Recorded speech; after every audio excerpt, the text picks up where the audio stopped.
already had yesterday one discussion in this place about this strange history of yours. And I'm really like, I was really amazed by the story.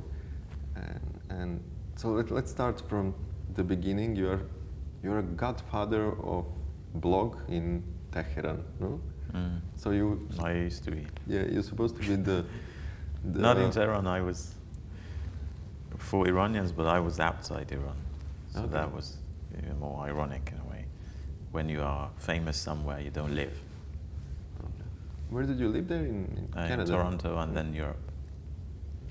So what was the I don't know, so it was like 10 years ago or 15 years ago? Yeah, around 2000. I used to be a tech journalist around the end of 90s. Then this was at the time that I discovered the internet. I wasn't really using it myself as much. But I had read about it, and I had read about its capabilities and potentials. So once I managed to see it firsthand and experience it, then I started to write about it, and I was writing a column in a newspaper, in a reformist newspaper at the time, probably around 97, 98, and I was introducing the internet. Many people didn't have access at the time, but I heard from many of them later on that they were collecting these columns for a day, that they would be able to read them and use them.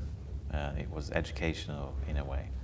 So I remember, for example, that I introduced smileys, and it was a really difficult thing for a print journal to put those signs right, because I had to write them with my hand, and then they had to type it. And the typists there had no idea what these signs were, and they were always confusing the spaces and the colons, and they were not very accurate.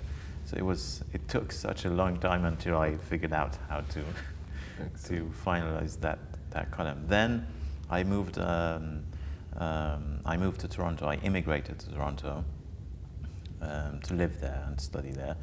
And this was when 9/11 happened. I arrived in Canada in December 2000, and in September 2001 those things happened.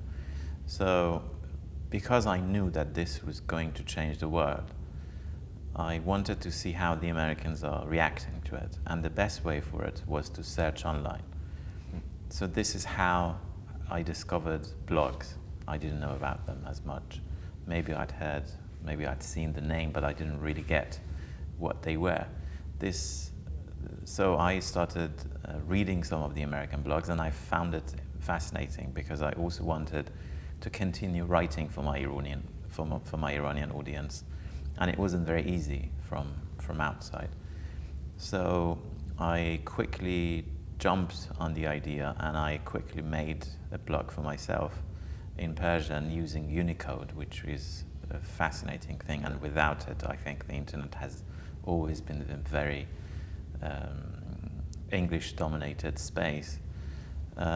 So I also introduced Unicode to Iran by introducing blogs.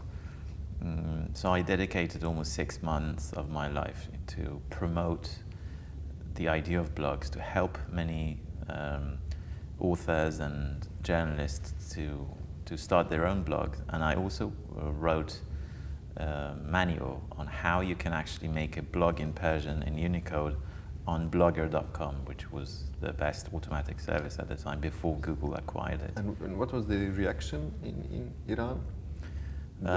It was fantastic, because I think it was much beyond my expectations. It really affected the society in many ways, and I think it was the first, not because I was part of it, but I think the whole phenomenon of blogging was very important historically, because it democratized the writing for the first time in Iran and in many other places, because writing has always been a specific privilege to a very small elite of all societies where they have access to power. So blogging was the first, in a way, it was a revolution in many countries, and including in Iran, and I'm very proud to have been a part of it.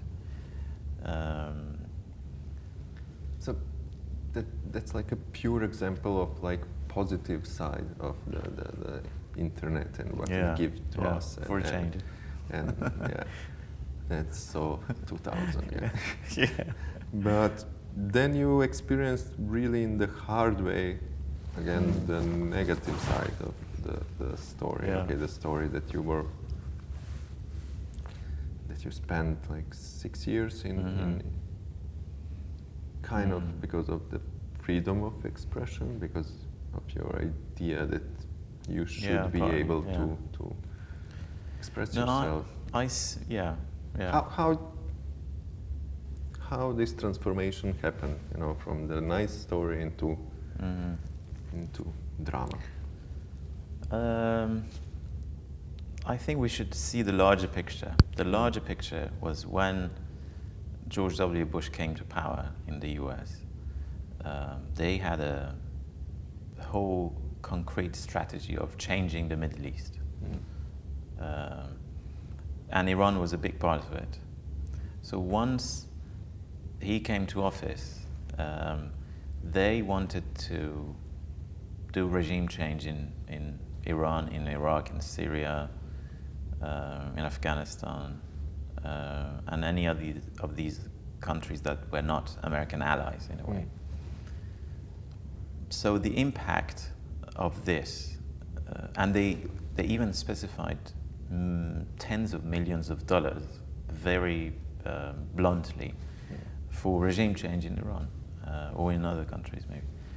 So this made the Iranian government very careful, maybe too careful, maybe too cautious, maybe a bit paranoid even. And this was the time when they started to see the internet as the single space which can be exploited by the Americans to incite uprising or regime change or to organize people and all Which that. year it was? 2000, when he came to power, they started to do that, and then I think by 2002 and 3 actually, when they officially put Iran in the axis of evil, he in his State of the Union speech, I think this was the official launch of the project for regime change in Iran. So this has a horrible impact on the level of tolerance by the Iranian state for any kind of criticism or dissent. So even though I was very critical of the American strategies of regime change and intervention, I think the government in Iran had become, in a way, to some degree, so paranoid in many ways that they didn't really found my intentions to be honest. So even though I was much harsher on the Americans and much more critical towards the Americans than the Iranian state, when I went back to Iran in 2008, they arrested me and they gave me a very heavy sentence. But then there was another reason for that as well, because when I went back, after a few months, there was the 2009 elections. And the 2009 elections created a crisis, the aftermath of the 2009 elections. And there were riots, and there was a chaos and crisis. So the state started to be really harsh on everyone who was somehow involved in that. And even though I was arrested 8 months before the elections, but my trial happened after the elections, and the judiciary was seeing me as part of it without it actually to be true. So they were harsh on me too, and they neglected to see how patriotic I was. And so they gave me a very harsh sentence, and But fortunately, after a while, they realized that they had misunderstood the whole thing, and they had done a mistake. They had made a mistake, and it took them a few more years to find a legal way or a political way to get me out, in a way, because I didn't deserve that treatment. I mean, nobody deserves prison anyways, but my case was specifically different from many people who are publicly dissident, who always say that we oppose this regime and we actually encourage regime change and blah, blah, blah. But I was not one of those. So it took another 3 years until I was managed to be pardoned by the supreme leader in Iran. So from 2009 until 2008 to 2014, I spent in prison in Iran. And but you were aware that this will eventually happen to you when you came back to Iran in 2008. So that means that you willingly kind of wanted to release this pressure of being accused. It was very emotional. It was a very emotional time because I knew around 2007 or 8, everyone was speaking about attacking Iran. Iran was very clearly going to be the next target of regime change and occupation, or maybe not occupation, but military invasion. So that was a nightmare. I never imagined anything like Iraq would happen to Iran. So my patriotism had flourished as a defensive mechanism. So then at the same time I thought Iran is doing a really awful job to defend itself, and especially when it came to media, even when they were right, even when they were doing something which any other country would do. Even in those cases, they were incapable of showing a good image of themselves, and actually the opposite. The government at the time, President Ahmadinejad at the time, was almost doing everything that would harm Iran, and in a very strange way that some people actually find it a conspiracy theory. Yeah. He was actually helping the enemies of Iran by doing and saying things that would create more problems. So I thought that by going back to Iran, I would definitely face some troubles, and I would actually face a couple of years in prison. But then when I come out, I can be actually helping in terms of media relations and PR and these things. So what was different when you went out from after 6 years of offline life? So what was different in internet? I think really internet changed a lot for that time. What was your experience of?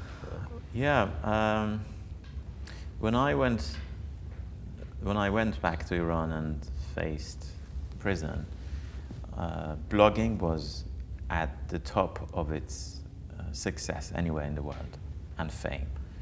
All newspapers, all media had started numerous blogs, and they were very successful. Even financially, they were bringing a lot of advertising income. And they actually, to me, they best embodied the promises of the World Wide Web, of the open web, in which hyperlinks were being used in its best capacity, and the technology was also at its best, because it was very easy to make a blog and to maintain it at the time. This was obviously before the rise of smartphones. So I think blogs were the best embodiments of the ideals of the World Wide Web and the open web. But I was seeing it at the time. I was already seeing some signs in 2007 and 8. And this was the topic of my dissertation, my master's dissertation in London. of the emergence of the Web 2.0. The Web 2.0 was built on a promise or on a slogan of wisdom of the crowd or democracy. But I very quickly realized by an example of an Iranian Web 2.0 website, which was modeled after dig.com, the American version. I quickly realized that this is not democracy and this is not the wisdom of the crowd. This is the tyranny of the majority. And this is where minorities are easily silenced. And it's much less democratic than it says it is, and it's much less democratic than when the blogs were around. So I remember that I was already critical of how this is changing, but I didn't really get a chance to theorize it. So when I came out in 2014 and I realized and I saw that blogs are almost dead anywhere in the world, all those blogs by newspapers, many of them are closed down. Famous bloggers are not blogging anymore, and then everybody is actually on Facebook and Twitter and other social media, and this is where they're posting their original writings. So this took me a few months until I realized the real shift, and the real reason for this shift comes down to hyperlinks. Because it was the hyperlinks which was disappearing from compared to these platforms of blogs and social networks. As you can see, Facebook doesn't allow you to highlight parts of a post and link them outside. It only highlights one of them, and it showcases them in a very nice, neat way. They make a card and a graphic presentation for it. But this is not the hyperlinks as they used to be. First of all, it's obviously limited, and actually even Instagram doesn't even allow hyperlinks. That's that aside. But then you have this different kinds of treatment by them towards hyperlinks. And the way I try to explain it is that they have objectivized hyperlinks in a theoretical sense. They have stripped, they have taken away its powers. They're treating it as an object, not as a relation. Yeah. And this is the key difference here now. So, and it's very obvious why they do that, why they're so unfriendly towards hyperlink, because the whole business model is based on keeping you for a maximum time within their own space, so they would be able to show you more advertising and expose you to more advertising. And obviously they don't want you to leave their environment. So now we're facing a situation where many people in the world, and it's shocking that, for example, around half of the people in India and half of the people in Brazil think that Facebook is the internet itself, because they don't do anything else outside it. And Facebook is also helping these kinds of people promote this idea. Yeah. They've launched all these different internet.org. Yeah, instant articles, for example, different projects to still minimize as much as they can, maybe even to minimize it to zero, the amount of time that people spend outside Facebook. So they're trying to incorporate and embed everything within their own people's news feeds. It's a strange feeling that you, I don't know, in these old times, like, I don't know, 2000 something, 6 or whatever, somehow you were able to, I don't know, to have this idea that you are a media, then to create your own crowd, and they're coming to your blog and so on. So now, somehow there is like a new gatekeeper in a way, in between you and your crowd, and it's Facebook or Twitter and something. So basically you need to promote yourself through the platform, and then, for example, Facebook will charge you Mm-hmm. I don't know how many dollars to speak with your followers. Exactly. So we have a new. Yeah. Before we had like one-to-one communication. Now we have someone in between. Yes. That is like regulating our relation. Huh? Yes. Yeah, I see it this way, that Facebook has moved from a connector, because Facebook used to be a website that facilitated academics or students to be in touch with their classmates and to become aware of their adventures based on pictures and that kind of stuff. So it was, from the very beginning, it was a very image-based concept. But gradually, from a connector, they gradually became a distributor of information and news. Then from distributor, they are becoming a publisher, and I'm afraid to say that in the future, they're going to become a producer of content as well. Because when they have such a huge audience who are willing to pay money, why wouldn't they do something that Netflix has done, for example, when there is such a huge audience for the videos that are produced elsewhere, and Facebook only publishes them and distributes them. So why wouldn't they invest in original entertainment? And I think this is going to happen soon. But my other description of this shift, apart from the links, I mean, the links, the demise and the death of hyperlink has led into a different situation which I call a shift from books internet to TV internet.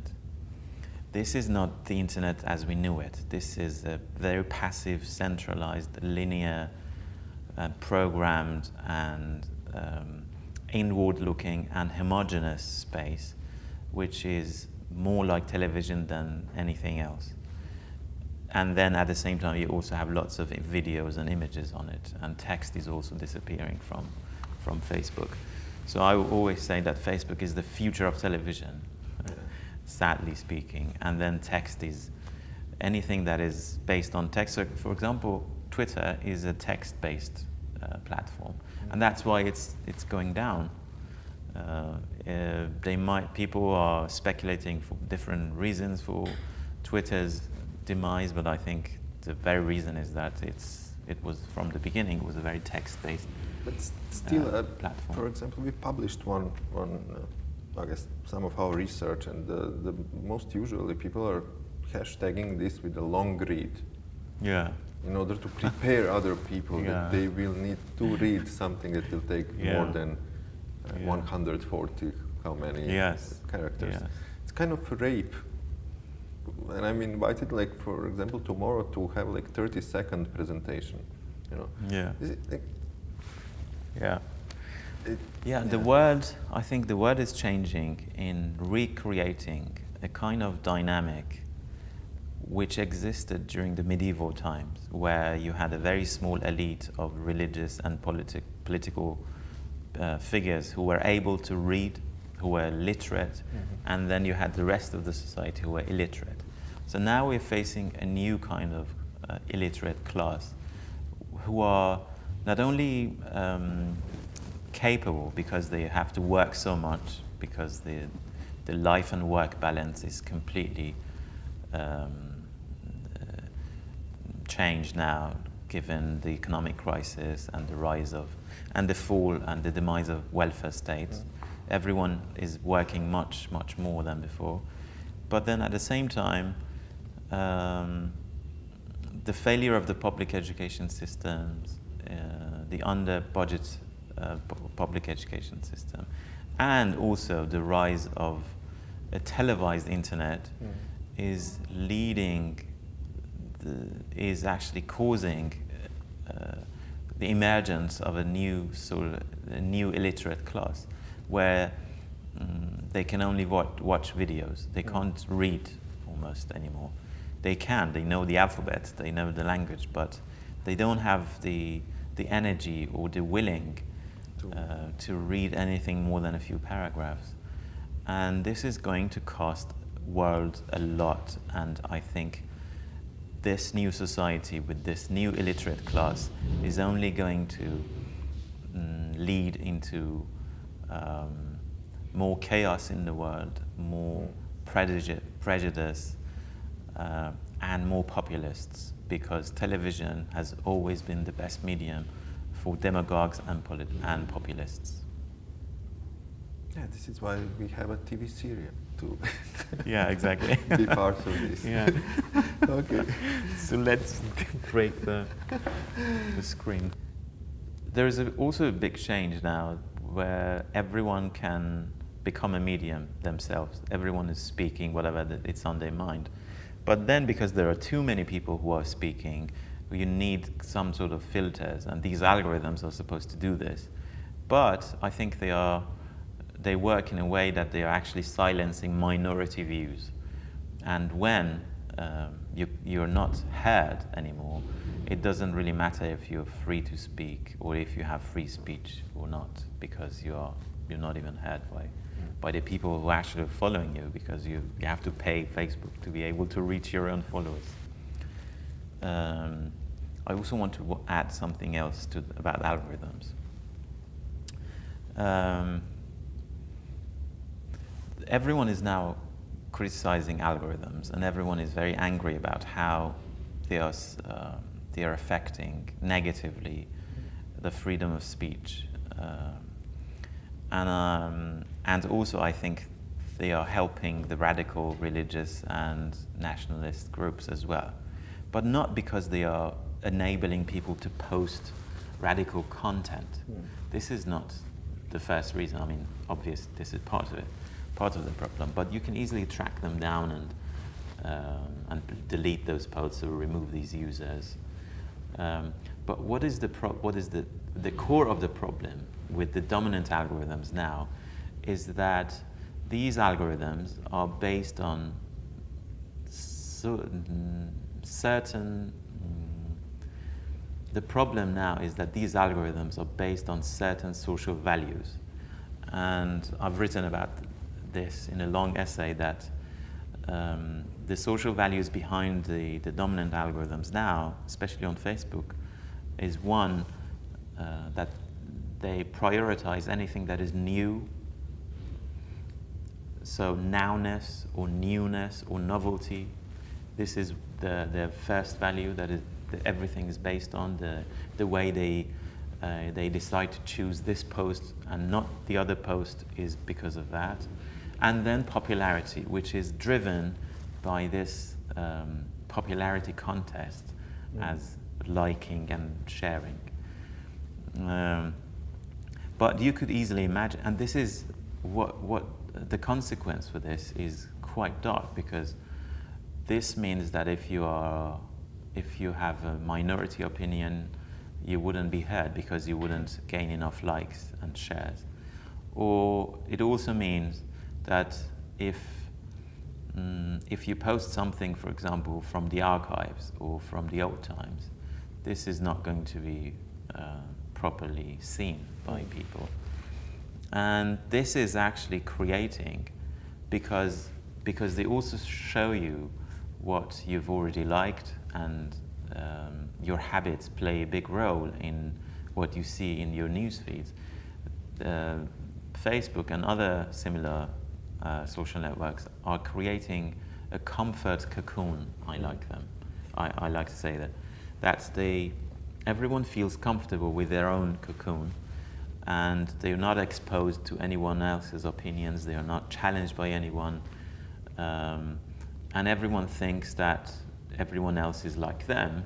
And once there is an election or there is a referendum like Brexit, everyone is shocked by seeing how big the population that was different from them was. And this is not good, because it's creating shocks and differences and conflicts, and it prevents diversity and tolerance and peace eventually.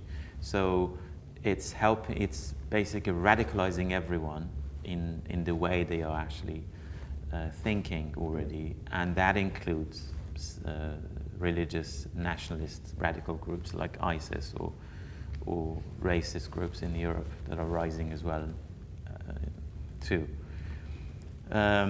So then I just want to finish with this, that the change from books internet to TV internet, is also about a change from the dominance of text to dominance of image, and which entails a space for thinking and debating to a space for entertainment and emotions. It's not a coincidence that people can only react to other people's posts on Facebook or other social networks by showing some kind of emotion, not saying that I agree or disagree with this, or this is false, or this is true. They are only saying that I like this post or I dislike this post. It's only about emotions, and this is not going to change. This is not going to help the world in many ways.